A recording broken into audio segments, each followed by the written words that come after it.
Na Bíblia temos uma passagem muito conhecida no capítulo 1, verso 5 de Josué, onde o Senhor fala a Josué: como estive com Moisés, assim estarei contigo, não te deixarei e nem te desampararei. Sabemos que Josué tinha o exemplo de Moisés em ser íntimo do Senhor e como de fato Moisés valorizava isso. Josué tinha um grande desafio a ser desbravado, milhares de pessoas envolvidas e por maior que fosse a capacidade e inteligência dele, de nada daria certo sem a presença contínua de Deus com ele. Pois aquele era o povo de Deus, aquela missão havia sido dada por Deus e a presença de Deus não poderia faltar em momento nenhum.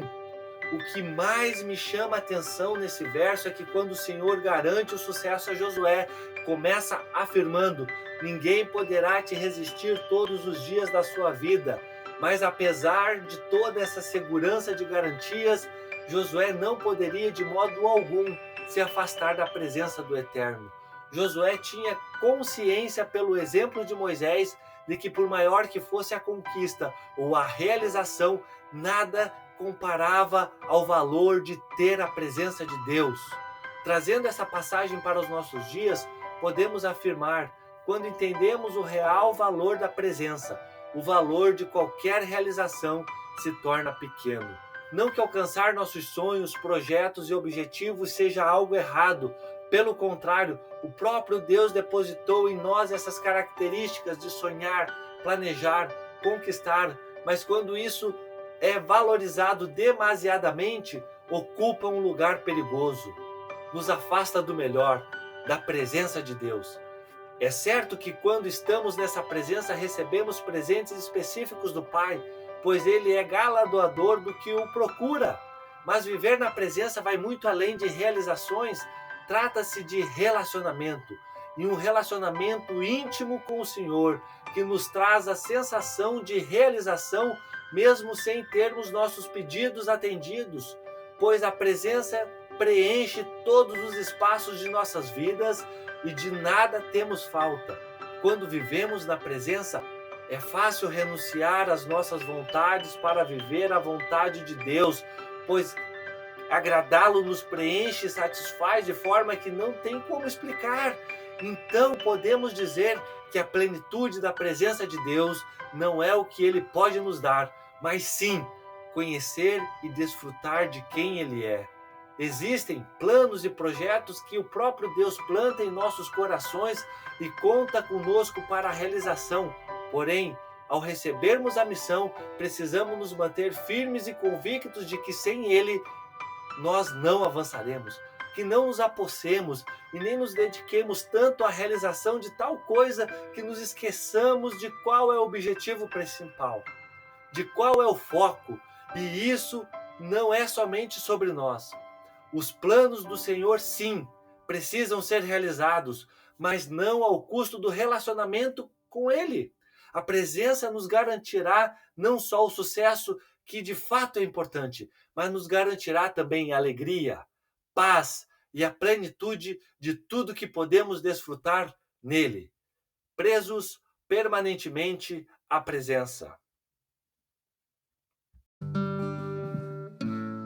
Boa noite, amada Igreja do Senhor Jesus, povo vitorioso, vencedor e valente. Acho que o frio encolheu um pouquinho, né? Boa noite! Agora sim, Flavinho, agora nós escutamos. Sempre é uma honra pregar em casa, poder vir aqui no momento dos dízimos de oferta e consagrar o dízimo. Eu amo muito esse momento também. Já fazia um tempo que eu não falava com vocês, apesar desse tempo, né, Terezinha? Não tá falando aqui, estava falando em alguns convites externos continuamente, né? E é uma alegria ter sido escalado nesse novo momento da igreja para ministrar. Porque do tempo que eu estou aqui já tiveram 3 pastores à frente da igreja, o pastor Nilson, o pastor Sebastião e agora o pastor Maurício. E os 3 sempre me colocaram aqui, sabe, para nós crescermos juntos na palavra, e isso confirma o ministério da palavra de Deus na minha vida, né? Fico muito confortável com isso. E orando para esse momento, e aliás, Flavinho, o que eu melhor faço para estar aqui, orar e jejuar. A única coisa. O resto é resto, né? Então, orando para estar aqui, o Espírito Santo me recobrou As duas últimas mensagens que eu ministrei aqui, que foi sobre florescer. Uma sobre florescer no deserto e a outra sobre florescer onde você está plantado. E foi tão profético que a gente já começou a florescer pelo palco aqui, ó. Como você pode ver, já tem flores verdinhas aqui, né? Folhas verdinhas aqui. Então a gente começou florescendo pelo palco, Carmela. Então quando eu preguei, não tinha Carmela e Gil. Para mim é uma honra tê-los aqui, meus colegas de PUC também. Então quando eu ministrei, eu falei que a igreja ia florescer e começou florescendo pelo palco. E quando eu preguei, nós não tínhamos pastor presidente. E já florescemos. Temos hoje um pastor e uma família cuidando da igreja, que é o pastor Maurício. Quando eu ministrei essas palavras, por alguns anos estávamos em 2 pastores cuidando da igreja aqui, né? Sinta-se as esposas e famílias acolhidas também, né? Eu e o pastor Nilson. E hoje nós já estamos em 5. Pastor Maurício e família como presidentes, pastor Nilson, eu, pastor Marcos. Levanta a mão aí, pastor Marcos. Viu? Creio que Deus vai te usar grandemente aqui. Eu falei 5, só que eu citei 4, né? O 5º é o pastor Sebastião, que supervisiona nós, puxa a nossa orelha, né? Então Deus pode mandar ovelha suficiente que tem pastor para cuidar, né? E fica perceptível o florescimento da igreja com todo o movimento que o Espírito Santo tem conduzido nós aqui, as células, o coral, o estabelecimento da rede de homens, da rede de mulheres, o nosso podcast semanal. Quantos são abençoados por eles? Quantos vão estar ouvindo essa semana? Se não ao vivo, depois gravado? Viu só? Estamos aí. O podcast, temos uma visão clara de Deus, que é o ano de romper em fé, e a igreja toda lendo a Bíblia. E tudo isso alegra muito meu coração para estar ministrando aqui na casa de Deus, mais uma vez como profeta do Senhor para a sua vida e para a igreja. E a palavra de hoje, Deus fez ela nascer no meu coração quando nós estávamos juntos lendo o livro de Josué. Se você está seguindo o cronograma de leitura bíblica que a igreja propôs, essa leitura foi do dia 11 ao dia 18 de março. E de lá para cá, essa ministração foi sendo direcionada pelo Espírito Santo em muitas situações que eu fui vivendo. Ao ponto que, quando de fato o pastor Maurício me convidou para estar aqui hoje à noite, ficou bem claro que Deus estava me iluminando para ministrar essa palavra à igreja. E o recado dos céus para este culto, nesse dia, tem por tema 3 P's. Preso permanentemente à presença. Preso permanentemente à presença. Você recebeu o esboço didático aí, é um resumo da palavra. Então, se você quiser fazer alguma anotação durante o for falando, alguma coisa que Deus vai falando no seu coração, tem as laterais aqui para você escrever. E você que recebeu esse esboço aqui, didático, tem uma missão: pregar essa palavra para mais uma pessoa essa semana. Então você está aqui no culto, ouvindo ela, como o pastor falou, vai ficar gravada. Você já recebeu o esboço e vamos pregar, né, Luiz Jesus? Esta mesma palavra para outras pessoas essa semana. E para você que nos acompanha online, tem um QR Code aí na tela, para que você possa acessar esse conteúdo específico e exclusivo dessa mensagem. Então, você que nos acompanha online, seja muito bem-vindo a esse momento da pregação aqui no culto. Acesse o QR Code aí, também tem algumas perguntas para você poder responder. E vamos juntos compreender aquilo que o Espírito Santo tem colocado para nós nessa noite sobre permanecendo preso à presença. 3P, independente de como você colocar a ordem ali, vai pegar, né? Preso permanentemente à presença, permanentemente preso à presença, presos à presença. E a palavra de Deus hoje, ela está no recorte do livro de Josué, capítulo 7, dos versos 2 a 6. Esse vai ser o texto base para a nossa ministração nessa noite. E o texto, você tem a sua versão, mas o texto que eu estou ministrando nessa noite aqui é pautado na NVT, Nova Versão NVT, transformadora. Diz assim o verso 2: Josué enviou de Jericó alguns de seus homens para espionar a cidade de Ai, a leste de Betel, perto de Bet-Aven. Subam, espionem a terra, disse ele.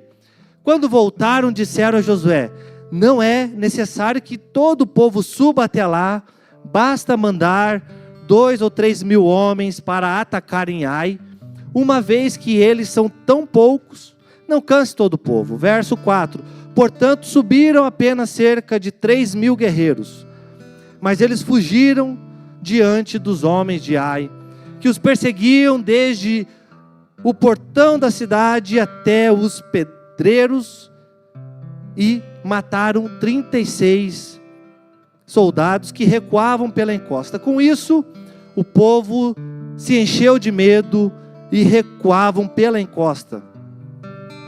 Com isso o povo se encheu de medo e perdeu completamente o ânimo. Verso 6: Josué e as autoridades de Israel rasgaram as roupas, jogaram terra sobre a cabeça e se prostraram com o rosto no chão diante da arca do Senhor. E a ministração de hoje, ela tem alguns objetivos. Primeiro, compreendermos a proposta teológica do livro de Josué. À luz do tema enunciado, adentrarmos panoramicamente neste livro e desmistificarmos este personagem que é Josué. E o grande objetivo dessa mensagem é acolhermos em nossos corações lições deste recorte específico, desta cena tão pontual e deslumbrante da narrativa bíblica que este 6º livro da Bíblia contém. Há muitos anos atrás eu estava escutando um orador brasileiro, um palestrante, o nome dele é Flávio Augustus.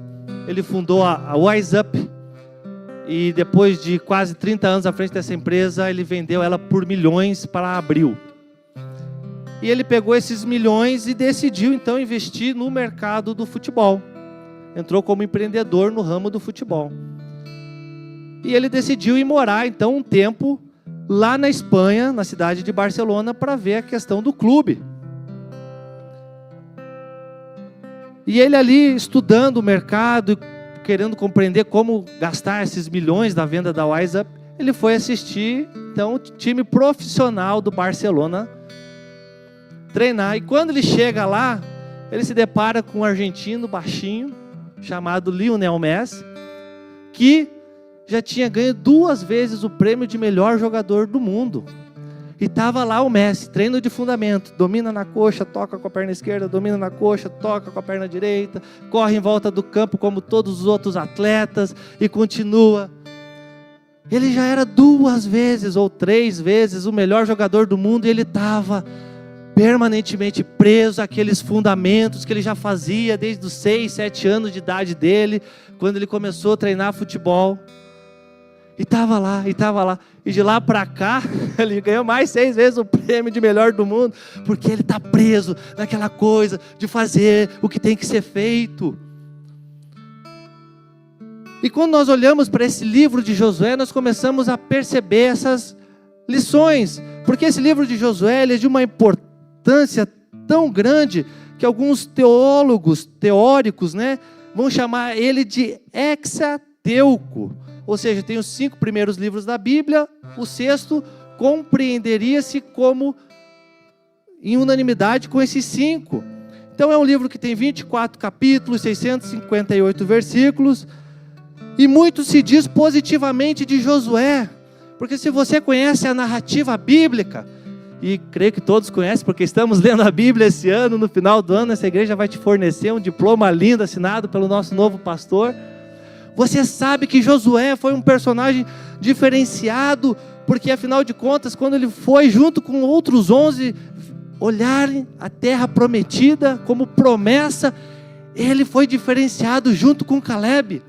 Tem gigante, mas nós vamos derrubar gigante, vai ser difícil, mas nós vamos atropelar as dificuldades. Josué, então, ele é envolto nesse contexto de viver com Moisés e de suceder Moisés. E Moisés é simplesmente o maior líder judaico, né? Em árabe, Musa, em inglês, Moses.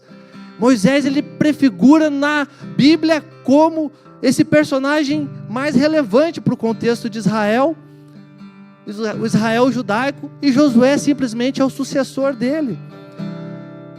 E Flavinho, eu te confesso assim, mano, que eu não sei exatamente quantas pregações, mas foram inúmeras pregações que eu ouvi em cima do capítulo 1 de Josué, porque início de ano, novo ciclo, começa aquela palavra, não, veja aqui o que está em Josué, não te desvie nem para a direita, nem para a esquerda, porque eu, Deus, sou contigo, aonde colocarem a planta dos teus pés, ali serei contigo.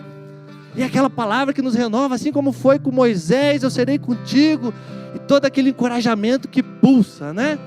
Do capítulo 1 de Josué. Então são inúmeras palavras que eu já escutei em cima do capítulo 1 de Josué. E se você leu esse livro, e talvez você não conheça tão profundamente a ciência da teologia, ou até mesmo com um coração sincero, quando você lê todo o livro de Josué, você fica um pouquinho instigado com a violência que aparece nele. E crendo que Deus já estava me preparando para estar ministrando para você aqui nessa noite, eu estava num bom churrasco de família, e um tio meu me perguntou assim, Kemuel, eu não entendo, como é que pode Deus mandar um povo entrar numa terra que já está habitada, que tinha ali o neto, o pai, o avô, o bisavô, o tataravô vivendo nela, e manda entrar, e ele usou essas expressões, e matar eles, e destruir eles. Daí é aquela coisa, né? Você que é pastor, que se vire e responder esse tipo de pergunta, né? Mas assim, talvez você ficou incomodado quando você leu esse livro esse ano, com essa questão da violência. E tem um detalhe, ela é específica, é uma ordem de expulsão dessa terra contra os cananeus.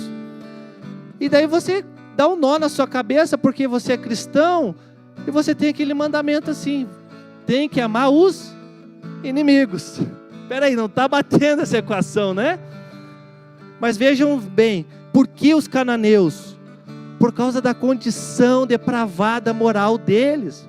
Lá um pouquinho antes no Gênesis, devido à condição depravada moral de sexualidade, Deus mandou o dilúvio.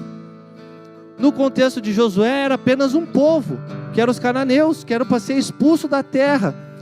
E eles também tinham a prática de sacrifícios de crianças no seu culto. E Deus não queria que essas práticas continuassem acontecendo, e nem muito menos que Israel se contaminasse com elas. Foi por isso que a ordem de expulsão foi se dada dessa maneira. Mas Deus comandou um genocídio? Não, claro que não. Quando a Bíblia traz essas palavras dentro do contexto do livro de Josué, destruição total, nenhum sobrevivente, tudo que respira, se trata apenas de hipérboles, expressões de fala, e não especificamente do sentido literal. E a prova disso é o seguinte: se era para todos os cananeus morrerem, por que Raabe e sua família foi salva? A ordem não era dos cananeus, mas Deus salvou essa família cananita. Os gibeonitas, quando você lê o livro de Josué, eles também estão a salvo. E tem mais um detalhe, quando você lê Josué do capítulo 1 ao 24, na narrativa completa, os cananeus estão ali conversando com os israelitas. Então isso prova que Deus era contra a prática deles. E tem mais um detalhe, não se trata de 66 livros da Bíblia, se trata apenas de alguns capítulos de um livro, onde é um momento específico da história de Israel. Não tem aquele momento que a gente precisa construir a nossa casa e a gente tem que trabalhar mais, fazer mais hora extra, fazer 2 empregos, ou chega a filha, né, Flavinha? Tem que trabalhar mais, se trabalha até as 8, vai até as 2 da manhã, mais ou menos assim, né? Por aí, né? Então esse era o momento da história de Israel. E há uma ordem de Deus para o povo de Israel em Deuteronômio 20 que diz assim, ó: tenha paz com todas as outras nações. Não era para eles viverem em guerra, era para eles exterminar com essa questão das práticas cananitas, mas com todas as outras nações é para eles terem paz. E alguns anos atrás, talvez mais de 10, o pastor Osni lá da Shalom, ele pregou uma palavra muito impactante em cima do livro de Josué, que ele falou sobre o erro que Josué cometeu em não preparar um sucessor. Moisés ascende à liderança, conforme a gente vê na narrativa bíblica, puxa Josué para estar do seu lado, e quando ele vai morrer, Josué já está preparado para receber esse cajado. Josué conquista a terra, legisla na terra, e não pede a Deus, não ora a Deus para que ele tenha um sucessor. E em função de Josué não se preocupar em ter um sucessor, Israel entra num período catastrófico. Um dos versículos que eu mais vejo nas casas quando eu visito, muito lindo, é Josué 24:15, que diz: eu e minha casa serviremos ao Senhor. Mas existe uma verdade obscura por trás desse verso, que eu vou explicar para vocês aqui. Imagina que o pastor Maurício viesse com a Denise e as meninas aqui e falasse assim: eu e minha casa vamos servir ao Senhor por esse povo. Vamos orar, vamos ler a Bíblia. Eu e minha casa vamos servir ao Senhor. Mas o pessoal do louvor faz o que quiser aqui na igreja. Zélia faz o que quiser com o caixa da igreja. O pessoal do som trabalham quando querem. Líder de célula, se quiser fazer célula, faz. Se quiser preparar uma palavra, prepara. Faz do jeito que vocês quiserem. O que ia acontecer com a igreja? Mas você ia olhar para o pastor Maurício e dizer assim: nossa, que homem santo, né? Ele, a casa dele, serve ao Senhor. Foi mais ou menos isso que Josué fez quando disse isso. Deus está aqui, o povo está aqui, a minha escolha é essa. E a comprovação disso consiste no livro de Juízes. Israel é atacado pelo sul, é atacado pelo lado do Jordão, pelo mar, pelo norte. E Deus precisa ficar levantando juízes. É Otoniel, é Débora, é Gideão, e é Sansão, e é aquela coisa toda. E é tão horrível o final do livro de Juízes, porque é irmão lutando contra irmão, tribo lutando contra a tribo de Israel, vencer o deserto, entrar na terra prometida. E o pior de tudo, o sacerdócio está comprometido. Não se faz mais culto apenas a Yahvé. Não é apenas os descendentes de Levi que estão no sacerdócio. Agora é qualquer um, é estrangeiro, é a Deus Baal, é a Deus Yahvé. Está uma bagunça. Por quê? Josué e sua casa servindo a Deus. E o Osni ministrou essa palavra. E da mesma forma que eu vi alguns rostinhos naquele dia assim: uau, eu estou vendo aqui na minha frente hoje. Eu até liguei para ele, pedi esse sermão, ele acabou não me conseguindo. Mas participando de muitas capacitações, uma das coisas que eu aprendi é que todo grande executivo de empresa, a média salarial do operário lá, 7 mil, o executivo ganha 15 mil para sentar na cadeira dele. 25, 30 mil para estar na ponta da empresa. O cara que está nessa condição tem uma regra. Ele tem que ter 85% de acerto contra 15% de erro. A margem dele tem que estar abaixo de 15% de acerto, frente a de erro, frente a 85% de acerto. E de longe, para mim, Josué tem essa margem de acerto. Apesar de focar um pouquinho em alguns pontos dele aqui, ele é um líder nato. E vamos juntos hoje, como igreja, sermos humildes em observar com esse personagem alguns erros que podem nos ensinar. E de fato, Josué é um dos personagens bíblicos mais admirados por tantas conquistas e vitórias em seu tempo, como líder à frente do povo de Deus. Contudo, por esta passagem que nós lemos, que vamos atentar especificamente para esse recorte, hoje vamos perceber duas lições muito importantes que ele nos deixa sobre a necessidade de permanecer continuamente na presença de Deus. E a primeira lição é: Deus não é lógico. Josué já sabia que Deus não era lógico. Vejam bem comigo, ali no capítulo 5 de Josué, o exército já tinha passado o Jordão.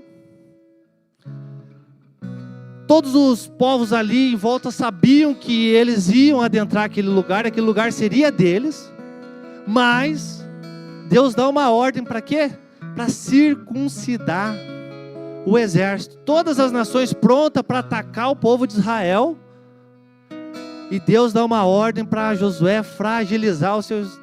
Que lógica tem nisso?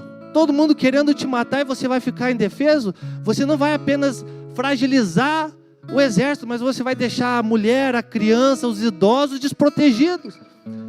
E a cirurgia de circuncisão é descrita ali no capítulo 5, que foi com faca de pedra. As crianças já estão lá no ministério infantil. Então o que acontece? Naquele tempo não tinha analgésico, não tinha nenhum tipo de controle de dor, morfina desenvolvida. Então o soldado vinha e no atrito de pedra como pedra era circuncidado. E todo o exército fica fragilizado. E daí que lógica tem nisso, em querer vencer? Nessa mesma passagem vai contar depois que Josué está ali com um homem que está com uma espada empunhada na mão. E ele pergunta para esse homem: quem é você? Ele diz: eu sou o general do exército do Senhor. Que lógica tem nisso? Porque daí ele continua perguntando: e você está do nosso lado ou do lado dos nossos adversários? O que ele responde? De nenhum dos dois. Quando eu falo que Deus não queria exterminar o povo cananeu, mas sim as suas práticas, se trata disso. Porque aquele general poderia dizer assim: não, Josué, eu vim aqui em nome do Senhor e estou te chancelando para ir lá e acabar com tudo. Não, o general falou: e nenhum dos dois. Então percebam bem, não tem lógica nisso. Gente, ontem eu estava passando ali na Eufrásio Correia e eu associei. Imagine se o pastor Maurício chegasse para nós e falasse assim: igreja, nós vamos caminhar 7 dias em volta do prédio histórico da Federal, que é um prédio imenso, né? Quem vai lá é imenso, né? Aquelas escadarias com mais de 100 degraus, coisa linda lá. Imenso. E depois desses 7 dias caminhando em volta, nós vamos tocar berrantes, vamos tocar trompete, trombone, que esse prédio vai cair. Quem que vai acreditar nisso? Ninguém vai acreditar nisso. O sítio arqueológico de Jericó é um dos maiores que tem em Israel. E quando você olha as escavações de onde possivelmente foi essas muralhas, é gigante. O seu olho não chega no final lá de tão grande que é. E Josué derrubou essas muralhas o quê? Caminhando em volta delas e tocando trombeta. Não tem lógica nisso.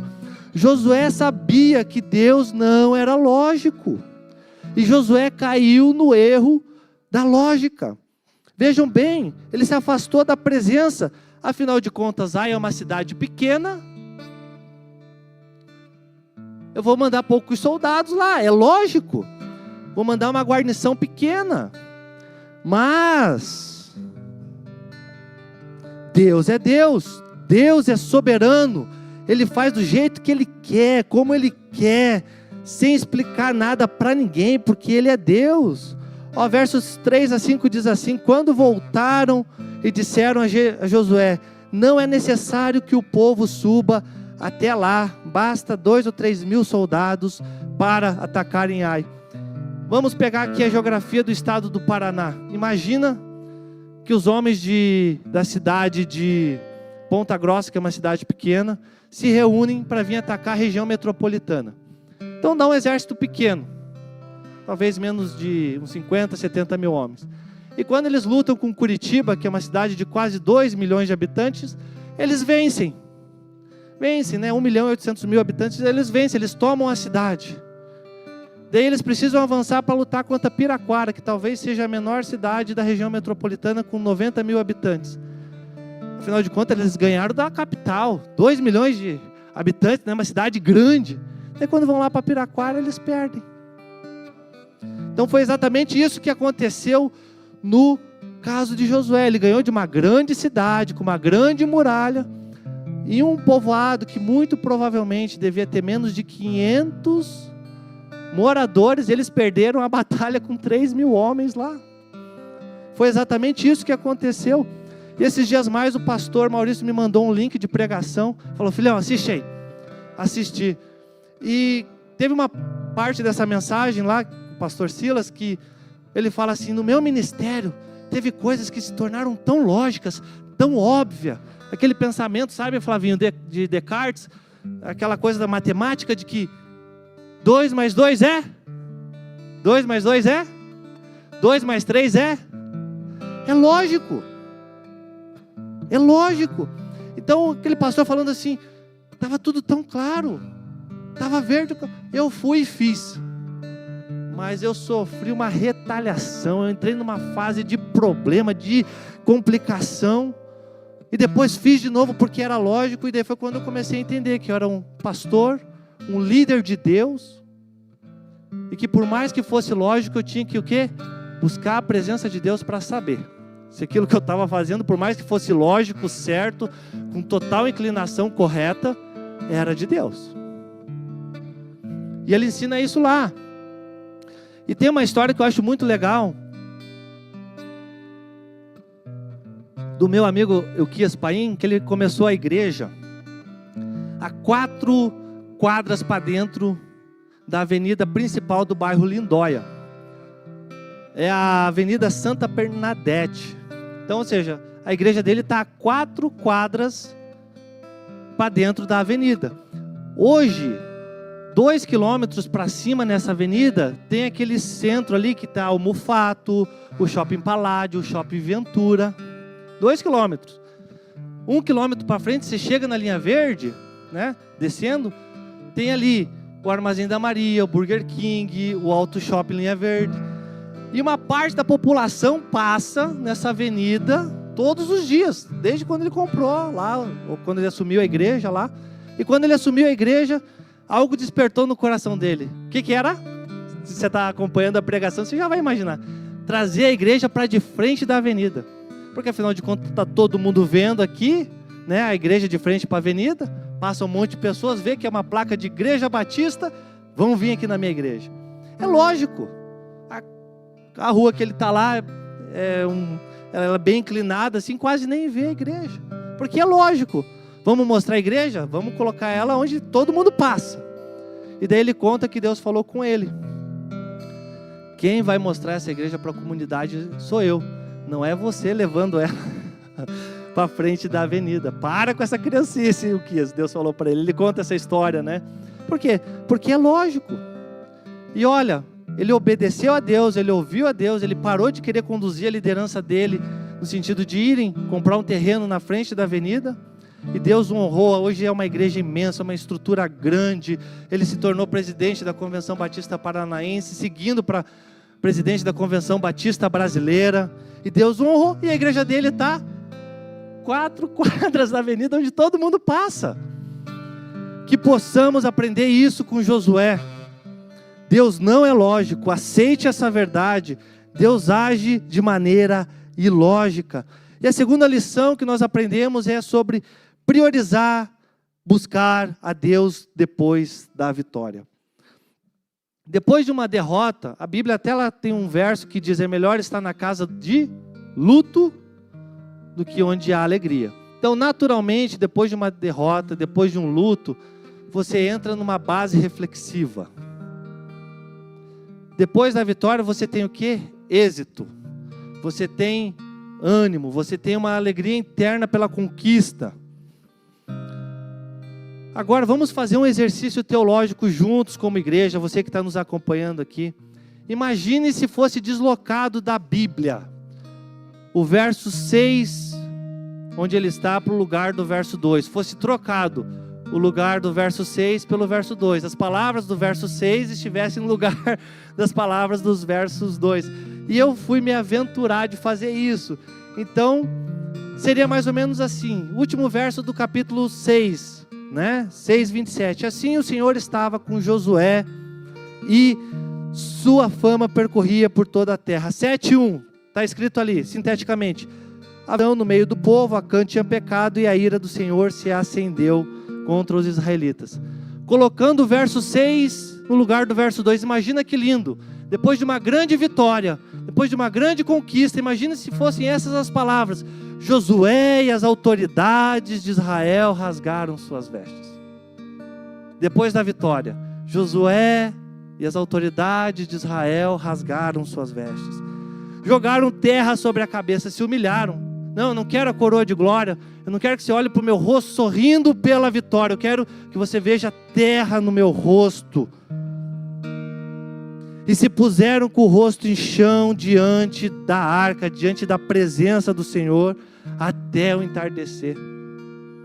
Hipoteticamente, o versículo 3 começaria assim: por buscarem a Deus, o Senhor mostrou o que havia de errado no meio do povo.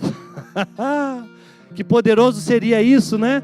Se essas frases estivessem na Bíblia, assim, eu pessoalmente acredito em 3 coisas. Primeiro, teria sido resolvido o problema do pecado de Acã. Segundo, é Deus quem daria a direção para onde ir e como ir. E terceiro, 36 vidas teriam sido poupadas. Por causa desse erro, de partir para o lógico, de não buscar a presença de Deus, Josué comprometeu 36 famílias do povo de Israel. E eu me lembro que em janeiro de 2023 eu tive um grande êxito na minha trajetória ministerial, que foi ir com o primeiro grupo de peregrinação à terra de Israel, onde aconteceu essa passagem.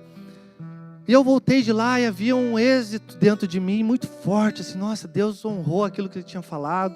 E não só isso, tinha uma nuvem, tinha uma atmosfera de pessoas falando: cara, quando é que você vai de novo? Quero ir contigo, estou vendo, quero ir contigo. E daí eu fiquei acho que menos de 10 dias no Brasil, viajei de novo. E daí quando eu retornei, nossa, agora eu preciso pensar o que fazer. E motivado pelo êxito, né?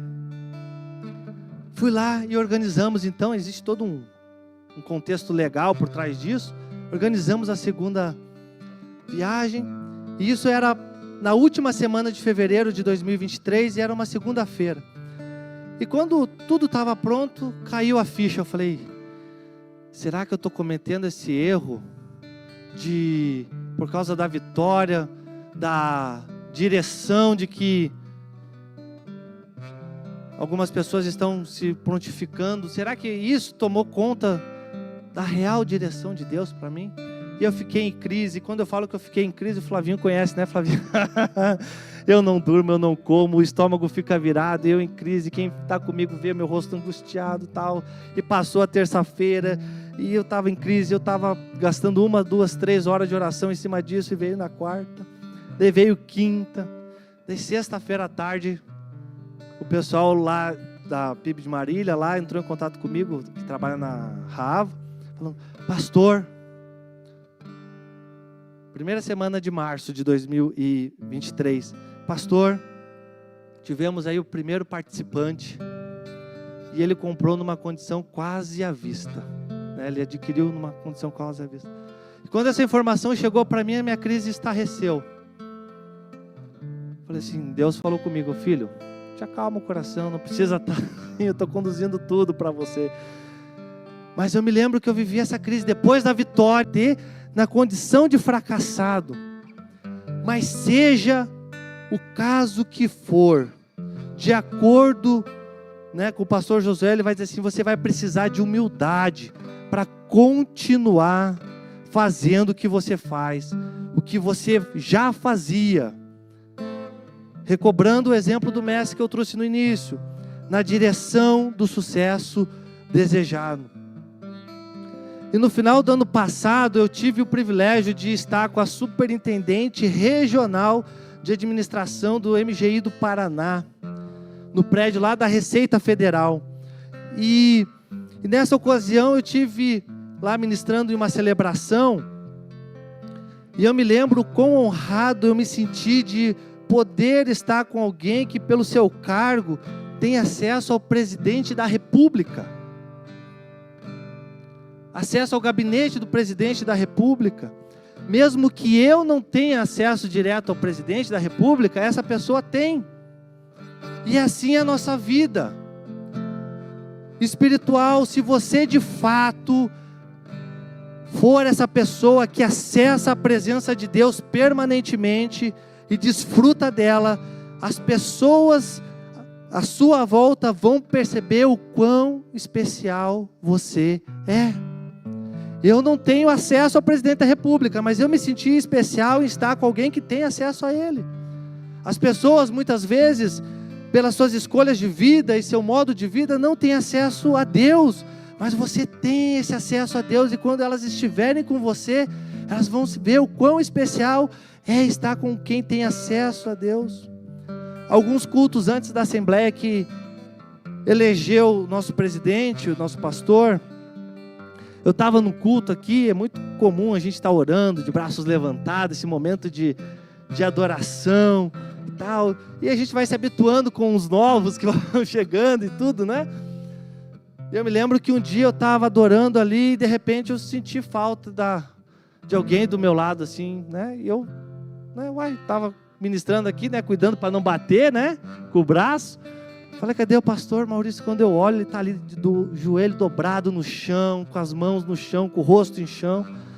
E eu olhei assim, aquele desejo dele pela presença de Deus.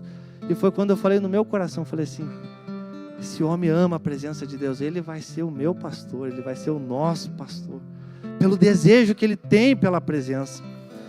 E passado a eleição, na primeira célula que a gente se encontrou, eu falei, pastor, a minha expectativa de caminhar com o Senhor, ele vai se lembrar, é que o Senhor me mantenha aquecido na presença de Deus, mais íntimo de Deus, mais próximo, mais rico numa vida de oração, mais apaixonado pela palavra de Deus. Lembra, pastor? Que foi ou não foi lá na casa da Magda? Foi exatamente isso. Precisamos desenvolver um estado de consciência da necessidade total da presença de Deus, tanto após a vitória quanto a derrota. E eu gostaria de fechar fazendo 3 abordagens com vocês. Talvez você seja ser humano como eu, com um contexto de vida intenso, família, ministério, estudos, trabalho e projetos para além disso. E com tudo isso, quando se percebe, na sua vida você precisa fazer um exercício de retornar para a presença de Deus. Ou talvez você seja como Josué, um grande líder, uma pessoa que vive um momento de muitas vitórias na sua família, vida profissional, acadêmica, patrimônio que chegou, mas simplesmente se esqueceu da presença.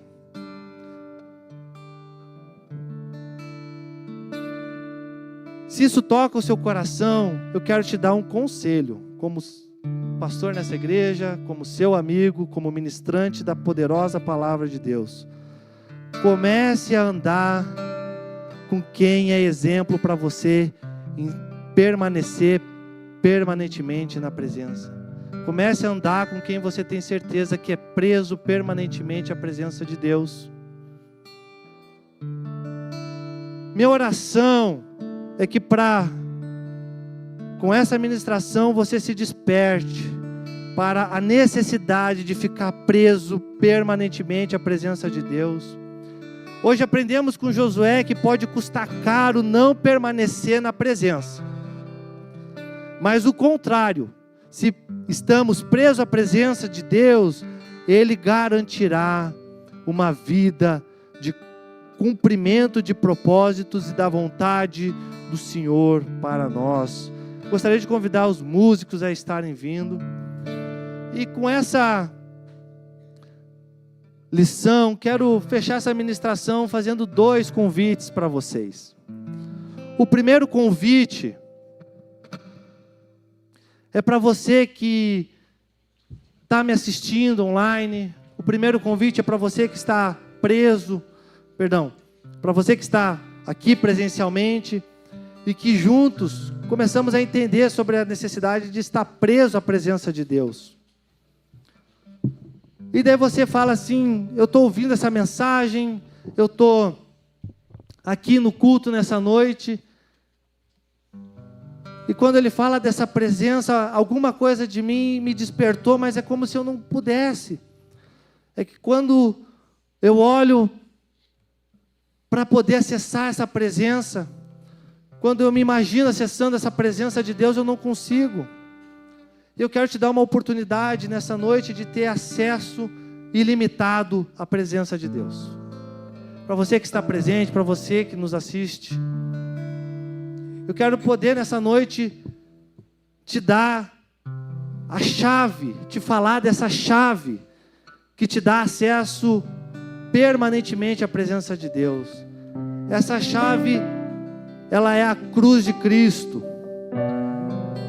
Essa chave é você crer que Ele morreu naquela cruz e Deus o ressuscitou dos mortos para que tivéssemos vida eterna. E nesse momento eu quero convidar todos a se colocarem de pé. E quero fazer uma oração. Quero ministrar o seu coração, porque de mim mesmo eu não tenho palavras para isso.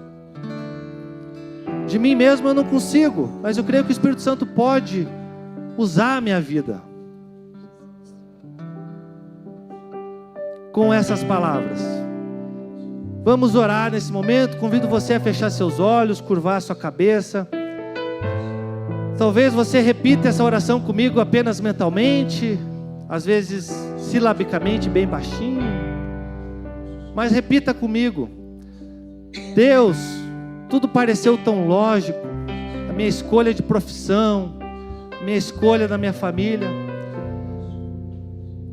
as minhas escolhas na vida tão lógicas para mim, mas hoje eu não me sinto mais feliz. Deus, eu quero que isso mude.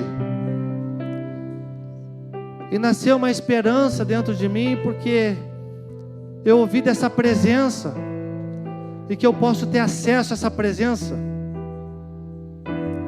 E nesse momento eu quero confessar com a minha boca, que Tu, ó Deus, morreu naquela cruz. E eu creio com o meu coração, que Tu é o Senhor da minha vida. E desta maneira, Pai, eu quero, de hoje em diante, viver continuamente na presença de Deus. Amém. Ainda com os olhos fechados, cabeça curva, eu gostaria de perguntar para você, se você fez essa oração pela primeira vez na sua vida, faça um sinal, amém, que Deus te abençoe, amém, que Deus te abençoe ricamente. Você que nos assiste online, se você fez essa oração pela primeira vez, acesse o QR Code, preencha lá, nós vamos entrar em contato com você, e seja bem-vindo a esse ambiente de presença e da glória de Deus continuamente. E a segunda oração que eu quero fazer depois de nós estarmos cantando é com toda a igreja. Essa semana nós vamos celebrar mais um ano de vida, de existência dessa igreja. E talvez você olhe para a sua vida, você que é membro há mais tempo, que chegou há um tempo, ou está chegando agora, e fala: Deus, eu me sinto longe dessa presença, Deus. Eu tive vitórias, me afastei. Eu tive derrotas, eu me afastei. Eu não soube alimentar a presença. O irmão me deixou o conselho de caminhar perto com quem é ardente na presença de Deus. E eu não estou caminhando, Pai. E eu quero, Pai, nesse dia, retomar a Sua presença. E se você se sentir à vontade, pode vir aqui na frente. Se você quiser orar aí no seu lugar, fique à vontade. Tudo que eu quero está em Ti, toda a minha vida eu te entrego, pois não há outro além de Ti. Tudo que eu possa conquistar não se compara a tua presença, nem ao prazer de te adorar. Dias vêm, dias vão, e em meu coração só aumenta o desejo de te encontrar. Agradecido eu sou pelo que já recebi, mas não estou satisfeito. Eu quero mais te conhecer e prosseguir em te conhecer. Este é o alvo da minha vida, Senhor.